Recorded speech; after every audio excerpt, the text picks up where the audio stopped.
Welcome to the Apartment Guys, where we dive deep into all things multifamily investing. Our mission is to educate, inspire, and empower real estate investors to reach their highest potential. Each week, host Tate Seamer interviews high-level guests from all over the industry who are sure to bring valuable, actionable ideas that will propel your career to the next level. Whether you're just starting out or a seasoned investor, you are in the right place. And now your host, the Apartment Guy, Tate Seamer. Welcome, everybody, back. Another episode of the Apartment Guys coming at you. And, there's a common thread through a lot of these episodes that has to do with financial freedom and helping other people become financially free through apartment syndication. And that's what so many guests that come on this show are all about. And today's guest is no exception to that. Savannah Arroyo is a registered nurse. She is full-time, and she also is building a apartment syndication portfolio and has 3 different apartment communities right now in her portfolio and is growing more. She is the Networth Nurse and teaches other medical professionals how to become financially independent through investing in multifamily assets. Super exciting. And what she's doing with her life is magical. She loves her work at the hospital and it does really important stuff there and wants to continue working there, but is also very passionate about her apartment portfolio and what she's doing with it. So it's really an exciting episode. I hope you get a lot out of it. Check out investwithgreenlight.com. As always, we have some good resources there, including a downloadable ebook called FIRE, which stands for Financially Independent Retire Early Via Apartment Investing, all about kind of what we were just talking about. So check that out when you can. And without further ado, let's jump right into this episode with Savannah Arroyo. Welcome, everybody, back to the Apartment Guys podcast. And today it's the Apartment Guys and Gals, which I love when we get to do this. I've got Savannah Arroyo on the show with me today, hanging out.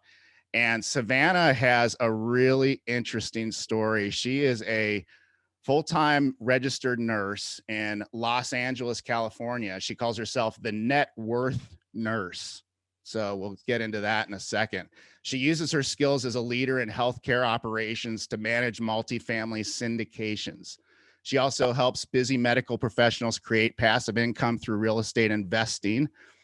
And Savannah uses mindset techniques and goal setting to elevate herself within the healthcare system, as well as create a real estate business. So Savannah, I'm really excited to hang out with you and get to learn from you and how you do what you do. Thanks for being on the show. Yeah, no, I'm super excited to be here. Yeah, welcome. So before we kind of dive into, real estate and syndications and making other registered nurses rich through passive income and building wealth and that sort of thing, give us a little more background to you. Like, where are you from and how did you get to where you are these days? Yeah, definitely. So I grew up in Northern California. I'm from Sacramento, and I knew I wanted to go into nursing really right out of high school. And so I went straight to Sacramento State University and graduated from their nursing program in 2013. And I worked in a few different specialties when I graduated, and actually at a couple of different hospitals. And I was just naturally drawn towards leadership positions. I was taking on process improvement initiatives with different hospitals I was working at. And I ended up going back to school and I got my master's degree in nursing leadership and administration. So since I've moved into the administrative role within healthcare, right now I oversee multiple departments at a hospital here in LA. And I got into real estate investing at the beginning of last year. I was on maternity leave with my second daughter. And just at home, and my husband and I talking about our growing family and our work schedules. We both work Monday through Friday, 8 to 5. we were just thinking about being able to pick up our daughters from daycare and from school and do field trips and soccer practice and swimming lessons and dance, and just being able to be involved in their lives with our current 40-hour a week's work schedule just really wasn't ideal for what we wanted to be doing. And so we kind of sat down and we're looking for different investment opportunities, different strategies that we could start creating different streams of income, some more passive income to offset our W-2 40-hour a week jobs. And we stumbled upon real estate for obvious reasons. It's one of the best ways out there to do it. And we got started investing in single family homes. And then shortly after, we quickly moved into multifamily syndications. And that's currently what we're doing right now. So, okay. So first of all, how did you, we all have our story about how we stumbled into real estate. How did that happen? Yeah, just looking for the different streams of income. Like we were looking like where could we start investing our money to start putting our money back into our pocket every month. Yeah. So YouTube, podcasts, books, that's where I like first stumbled upon it. And I was just binging everything that I could on YouTube. Did you get the purple book? The Rich Dad Poor Dad? Yes, I had that. I got hooked into BiggerPockets. I was listening to their podcast nonstop on 1.5 speed every time I took my daughter out for a walk. Like I'd listen to 3 hours of that podcast every day, and then I just have YouTube videos on while I was like hanging around out the house, with a newborn baby, just breastfeeding, changing her, feeding her, just hanging out, lounging around and having it on nonstop, pretty much. Listeners, BiggerPockets, if you're not familiar with it, is a wonderful resource. It's probably the most robust online community for real estate investors, and is really one of a kind of resource and community. So highly recommend that you check that out if you haven't, maybe become a member or even a pro member. It definitely is a great place, especially at kind of entry level when you're transitioning from one space inside of real estate to another. They have tons of resources on this stuff. I will say that they're not necessarily geared towards larger scale multifamily as much as they are towards single family and smaller scale multifamily. But that's fine. Like, deals are deals, and we want you doing deals. So BiggerPockets is a great place to start. It kind of just getting a really good broad-based education. But again, just keep in mind that you're not going to necessarily get much in the way of larger scale multifamily education there. However, we love it, right, Savannah? Yeah. Yes. Yeah. Great tool for people in real estate. Yeah. Yeah. And it's a great place to find other people, find partners. Like the networking capability is kind of off the charts, really. And I'll just mention LinkedIn for that reason too, since it's like top of mind. If you're not on LinkedIn and you're not working LinkedIn, you're definitely missing something right now. It's really hot and very relevant to business and to what we're doing in the apartment investing space. So random mention of LinkedIn. So, okay. And then, so you got into, did you do some single family investments? Did you flip some houses, or how did you start? We literally just bought 2 new build townhomes, thinking like coming into it, thinking that was really the best way to get started. We owned our primary residence. So we're like, okay, we can do this. We can buy a single family home investment property. We were buying them in Atlanta, Georgia. We live in Los Angeles, California. So originally we were thinking about doing the BRRRR method, which kind of bounces back to BiggerPockets. It's kind of a strategy where you're buying a house completely below market value. It needs really a full renovation, renovating it, putting a renter in it so that you start collecting that monthly rent, refinancing to essentially pull out all the capital that you put back in, refinancing. That's like the key piece. And then you're repeating it. So over and over again, you're kind of snowballing your portfolio with these single family homes. And for us, we were like, oh, we can do that. Like we had a fixed amount of capital. And so we were thinking like this was the best strategy for us to keep growing.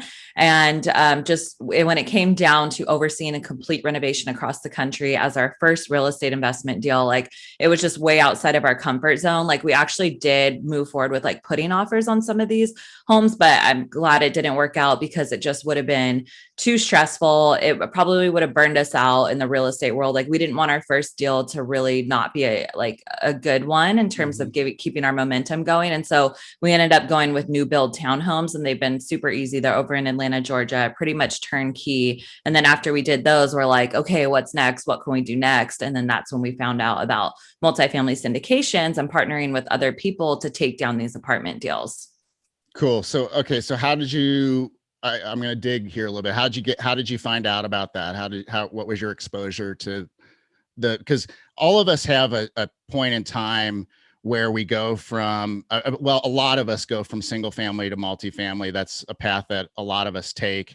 Some people go right into multifamily right out of the gate, and that's amazing and great.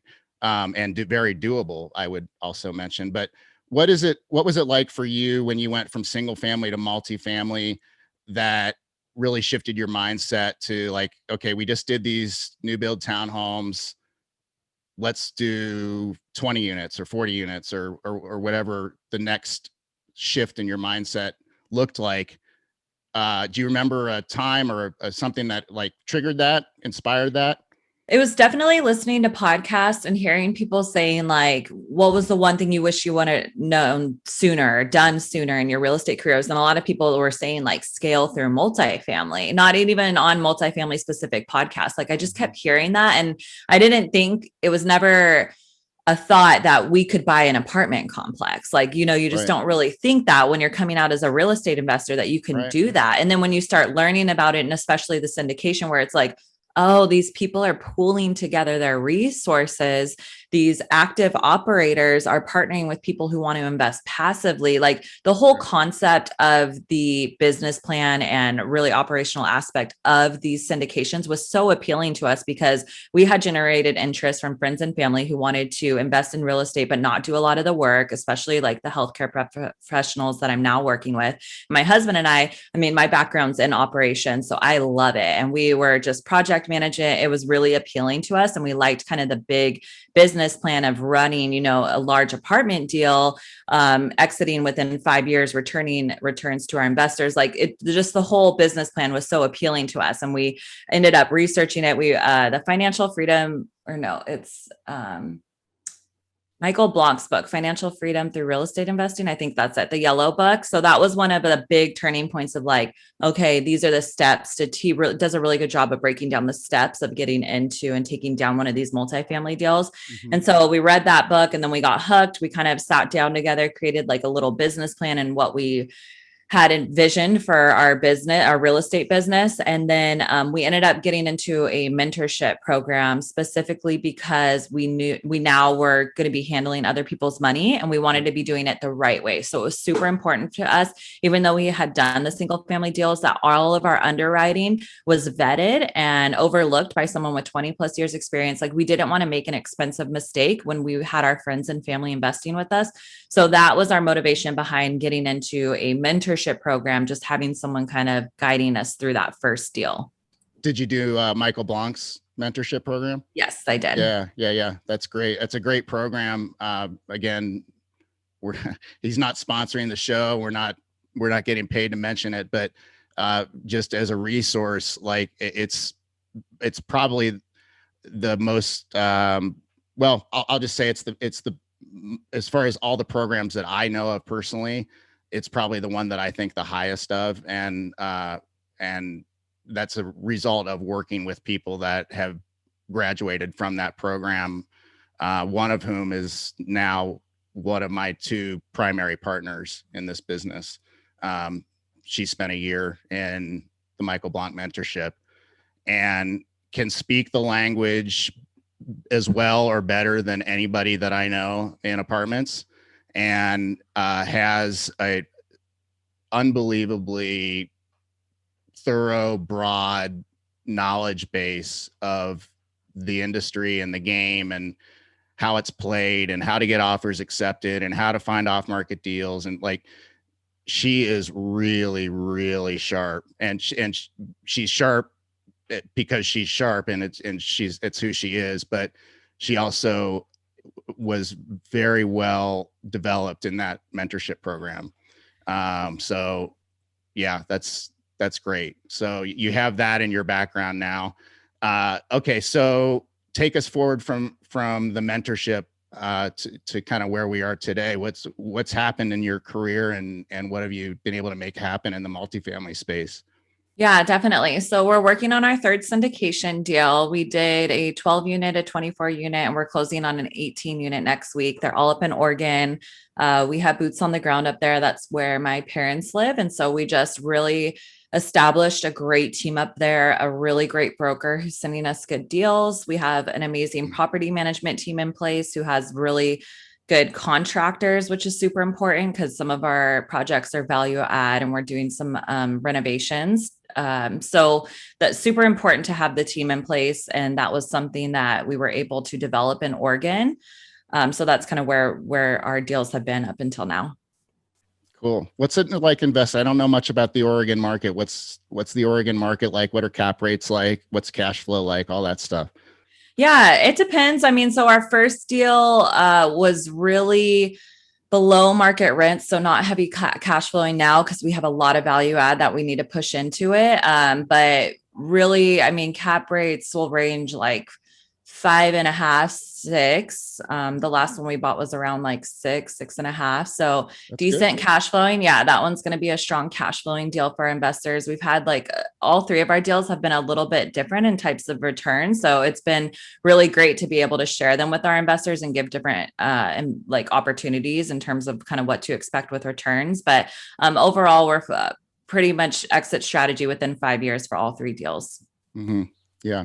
And yeah, again, listeners, like that's a very, very typical modeling for an apartment syndication deal is, anywhere from a 3 to a 7 year hold, but usually 5 is the number that you hear. 3 to 5 year hold is most of our deals right now are 3 to 5 year holds. So okay, cool. So Oregon, and then do you still have your places in Atlanta? Yeah. Those were a long-term buy and hold. Yep. So yeah, we're just holding on to those. Cool. And then what's the long-term plan moving forward?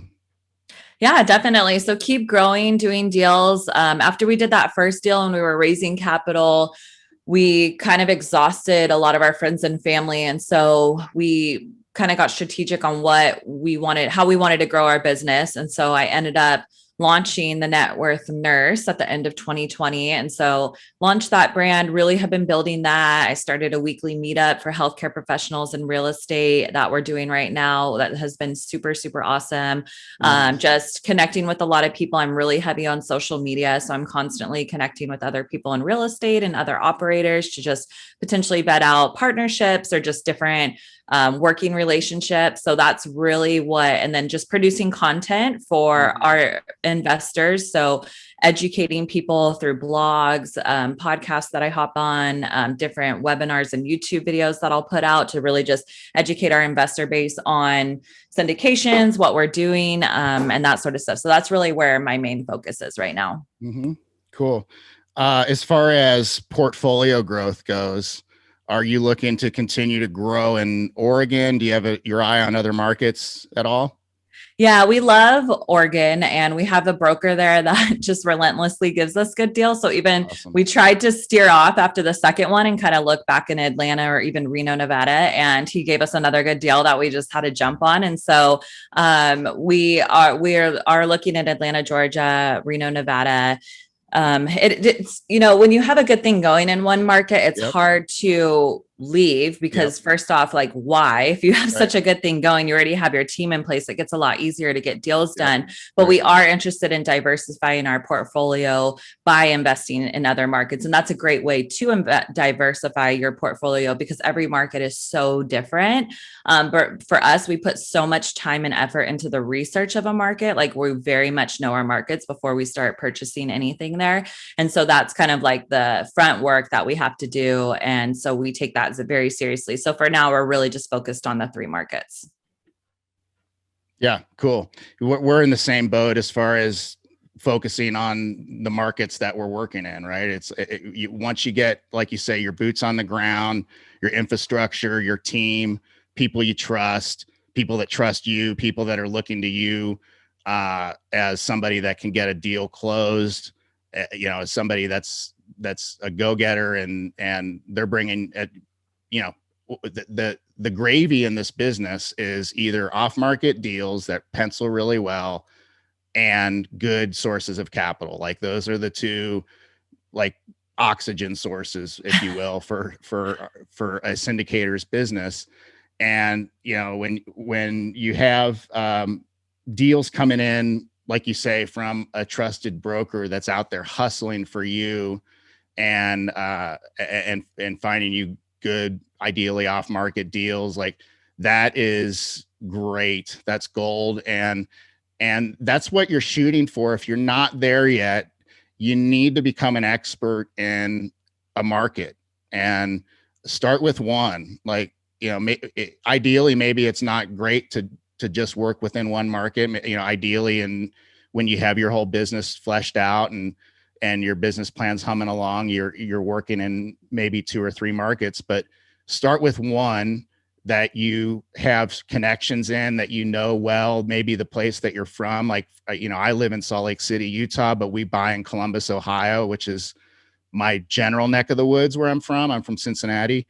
And we also buy in Oklahoma City, which we've spent 2.5, 3 years on the ground there, building relationships with property managers and brokers and capital sources. And because we have now brokers in both of those markets bringing us off market deals, we're not real interested in, if somebody brings us something that's a great deal in Nashville, which is like a killer market, I'm not going to look real hard at it, mainly because I don't know Nashville. And even though I know it's a really good place to invest, I don't know it. And there's opportunity where we're currently working, where we do feel comfortable and we have expertise and we have a team and we have the support that we need when it's time for due diligence and, those sorts of things. Like, so I think you've cracked the code, so to speak, and you've gotten that first deal done, which Michael Blanc talks about, the law of the first deal, all the time. I'm a huge believer in that. I've seen that over and over and over again, where it takes a lot of effort, energy, and feels like you're moving a mountain to get the first deal done.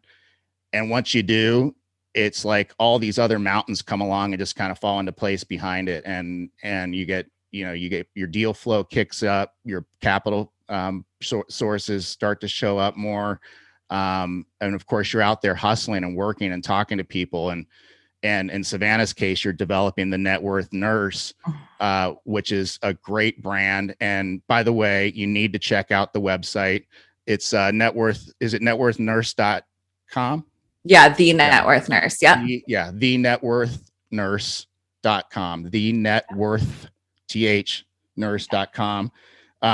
That is a great website with great resources for somebody that doesn't know a whole lot about syndication and what syndications are and how they work.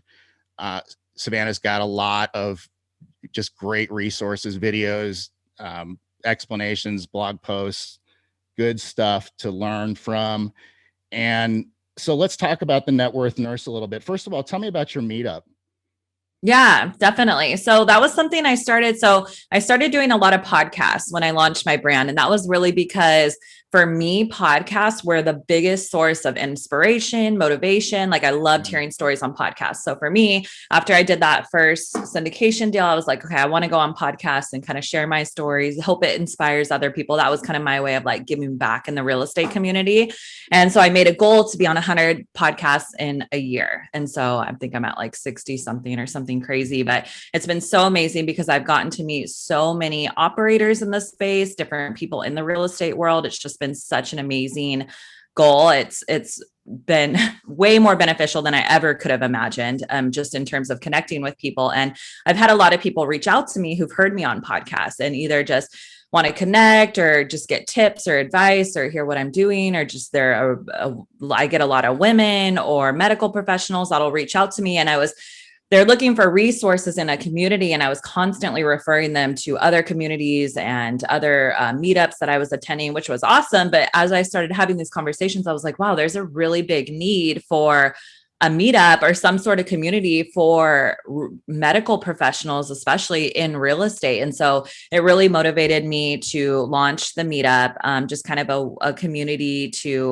for people to come and share. And I've had medical professionals coming to speak on kind of their journey into real estate investing and their why and kind of their background and what they do in healthcare. I just had the debt-free doctor on there, Tax Deed Wolf. That's a periodontist and an RN. I have a pharmacist coming up next week and a CRNA. So I have a really good lineup of medical professionals kind of sharing their stories. So that's been amazing. That's kind of my big goal that I've been working on over the last month or so.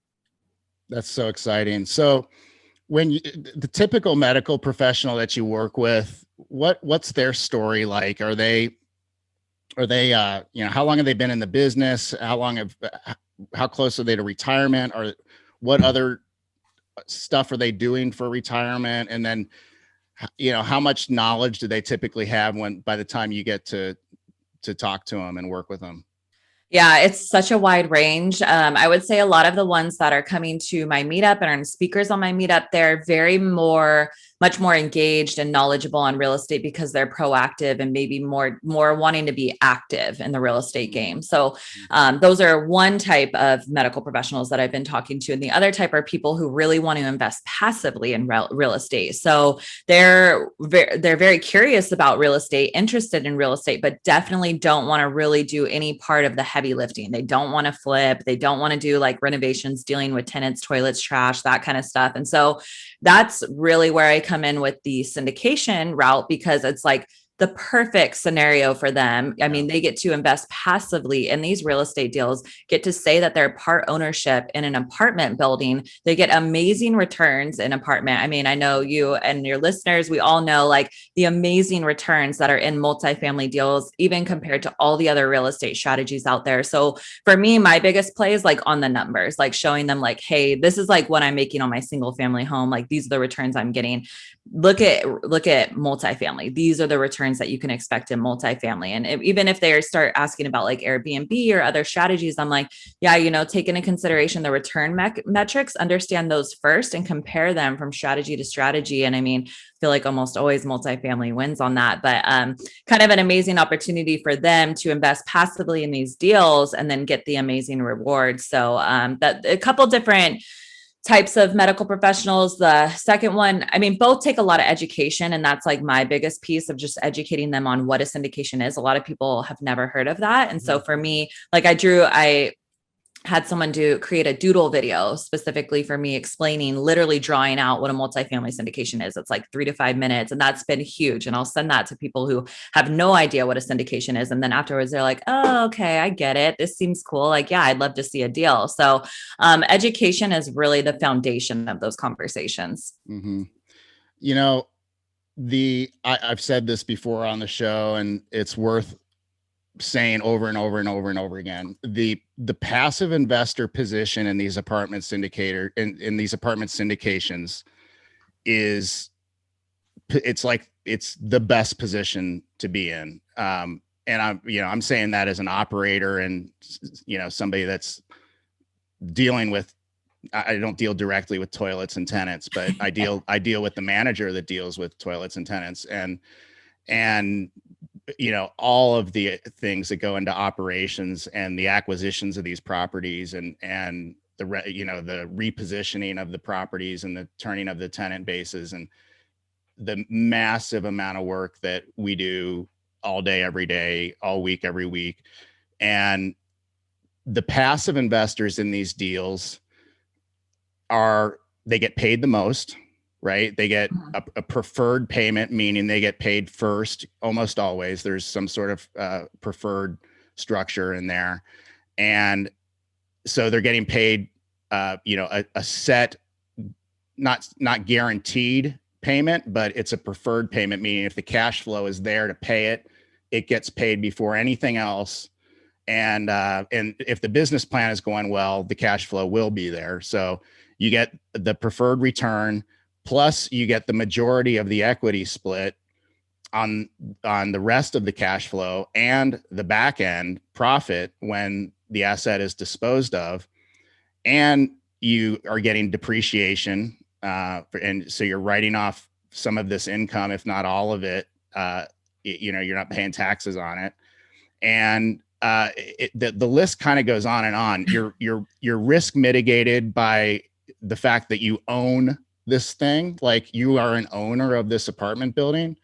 I mean, it is such a sweet place to be. So it's where we all, I think, want to be in the, at the end of the day. Like all of us that are in this space, I guess I shouldn't say all, but a lot of us that are in this space really want to have a portfolio of nicely cash flowing apartments at the end of the day that are, make you financially free, pay for everything, your savings, your investments, your charity, your bills, all that passive cash flow is paying for everything. And, that's kind of what we're all working towards, I think. And that the LP position, the limited partner position, or the passive cash flow position, those are all synonyms, is just really sweet. Like it's kind of creme de la creme, if you will, in these deals. Would you agree with that, Savannah?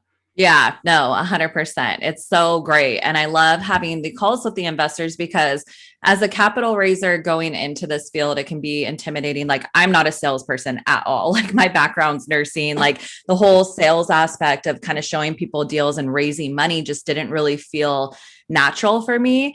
But the more I have these conversations, especially with medical professionals, they're like, oh my gosh, yes, this is exactly what I'm looking for. And like, I just had a conversation with someone yesterday who she's owned a couple houses up in the Bay. She's a nurse up there. And she's like, I'm so done with it. Like, I just want to hand over my money to someone like you who can run this apartment building. And I just want to be passive. Like, I'm so done with managing it. And I just want to collect my paychecks every quarter. And it's like the perfect fit, as you start having these conversations with people. And it's like, that's exactly what some people are looking for in terms of investment strategies. They don't really want to do a lot of the work. And so then that's the important part as a passive investor or as a limited partner in these deals, to really vet out your operators. And that's really kind of your foundation, is really trusting these operators to, one, get you the returns that they're quote unquote promising you, and that they're just overall, good at running these business structures. So, yep. Yeah, that's like a whole episode we could do on once you decide to become a passive investor, how to vet a sponsor or the general partner, if you will, the syndicator, and what to look for in a deal, what kinds of deals there are to invest in, and there's lots of different, even within apartments, there's different asset classes that you can invest in. There's value add projects. There's nice momentum. We call them momentum play, that basically everything's cash flowing nicely as it is. Like there's a lot of different types of deals you can get in, different levels of risk. But the good news is that almost all these deals, if they're good, indeed a good deal, the risk mitigation component of buying commercial property that's cash flowing and paying for itself and paying down debt and paying its expenses and paying profits to investors or returns to investors, like, that's powerful stuff. And that's, it's the juice, it's the reason that I think people like you and me are as passionate as we are about this. And I was just thinking when you were talking about your friend there, and that just wants to get in passively and retire. Look, a lot of these syndications, a good one is paying somewhere in the mid-teens internal rate of return, meaning that that's an annualized metric that basically, shows what you're making over the course of the investment, including all income during the investment and at the end. So if you average that, the full profit of the investment, the full return that you get over the course of the investment, it averages out often to be in the low teens, mid-teens, high teens, sometimes 20-ish. And it doesn't take that much capital to be in one of these things to produce a fair amount of really nice income for you that can cover a lot of your living expenses, right?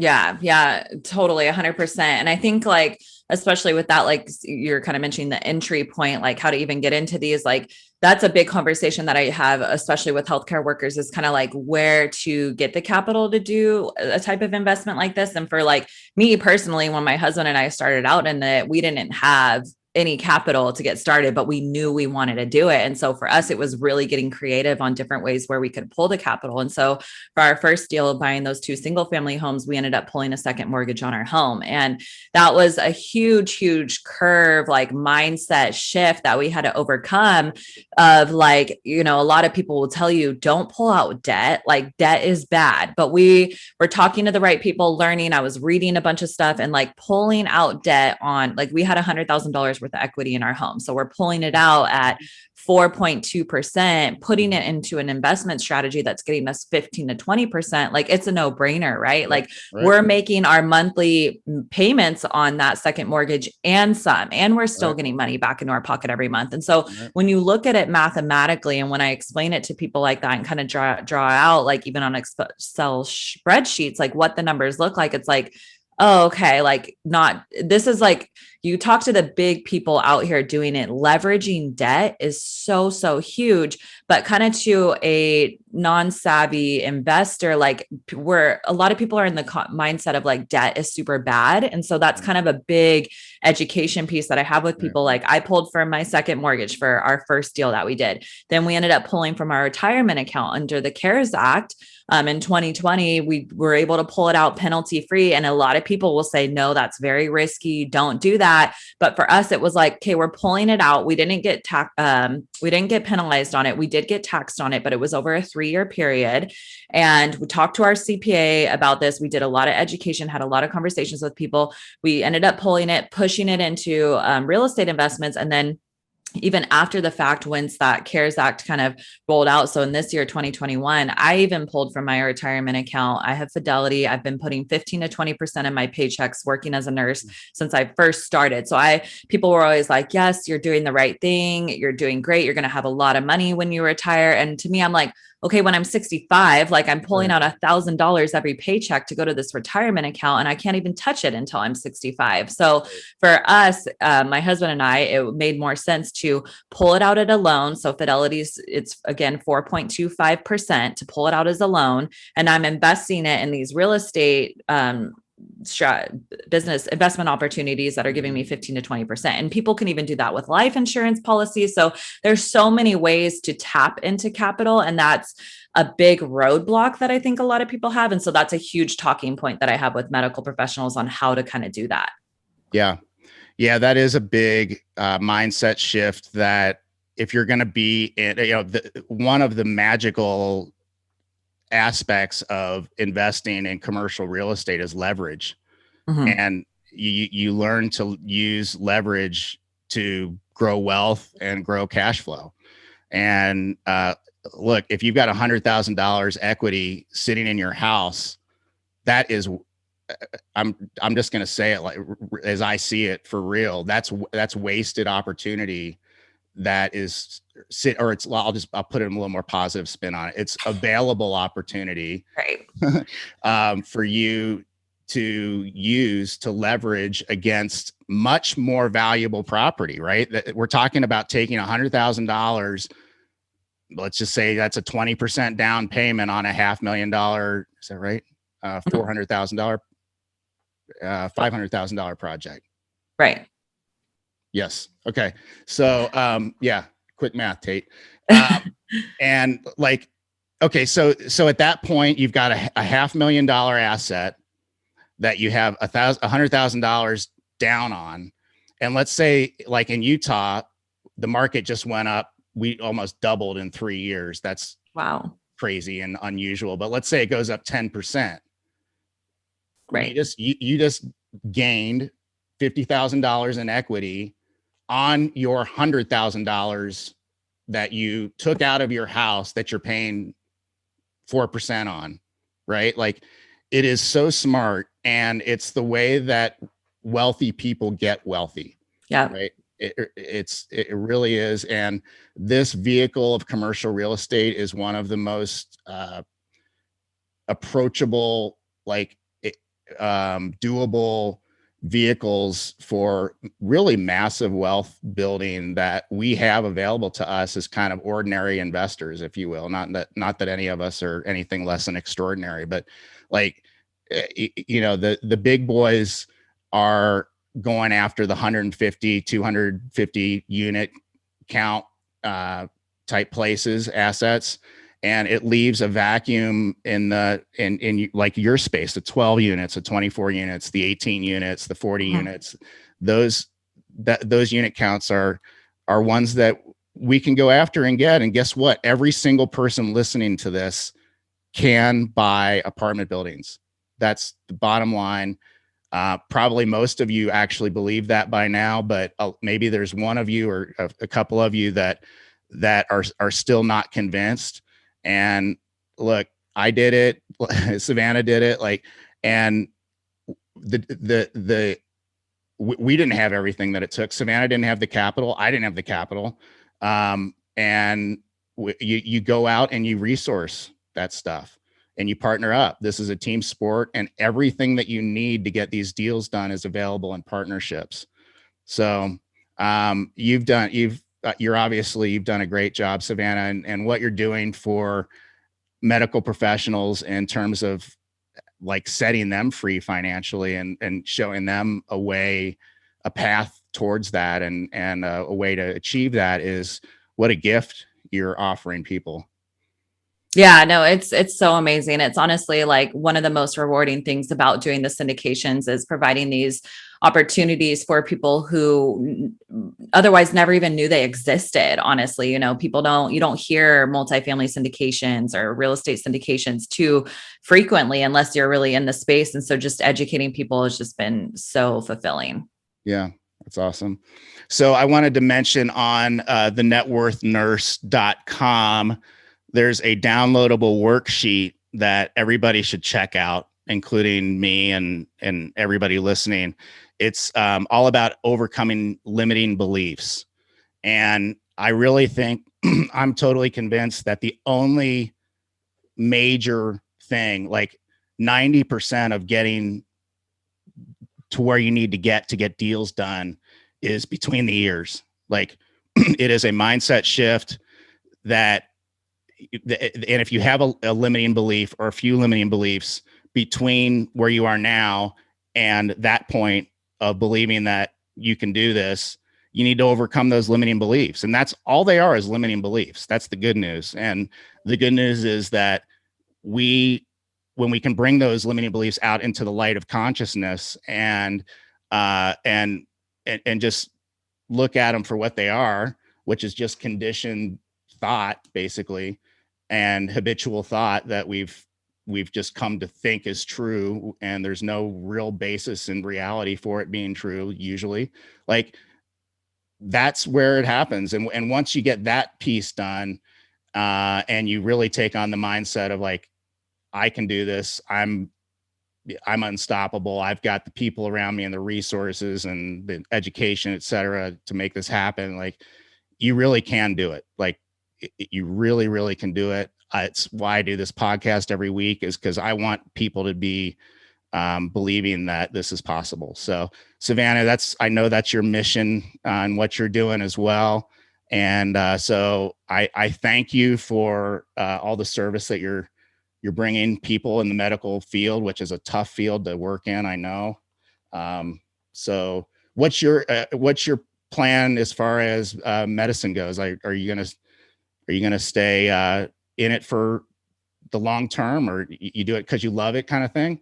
Yeah, I mean, I love it. I love it so much. I work with a really great leadership team at the hospital I'm at right now. And so even throughout COVID and all the craziness that was going on, there was so much support and problem solving. I mean, it's constant problem solving at my place. And just the team that I'm working with is so great that it's hard to imagine leaving.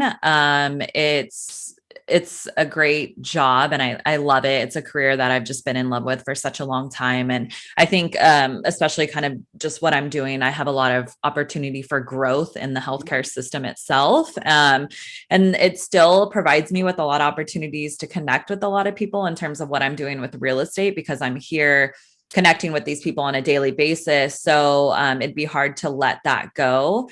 But the goal really is just to have the flexibility to have the choice down the road, right? So, I mean, to work at this hard for 5 years, to be in a position 5 years from now where it was like, okay, well, I can work part-time if I want to, or I can maybe step down and not have to go into the hospital every day. So really more the flexibility and the choice. But as of now, I don't really have a plan to leave.